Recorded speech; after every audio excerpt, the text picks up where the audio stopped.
अम्मा का है मोहल्ले में एक लड़का रहे आवा है तो थोड़ा ध्यान दीनियो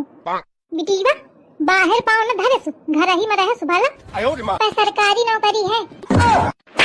कबहू बहरो जावा कर घर ही में घुसी बैठी रहतिया पर अम्मा चपरासी हवे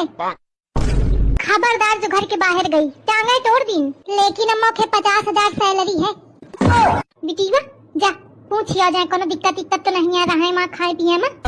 पर अम्मा बहुत फ्रॉड आदमी है बिटिया ऐसी आके बैठो पर अम्मा के ऊपर ही इनकम 2 लाख है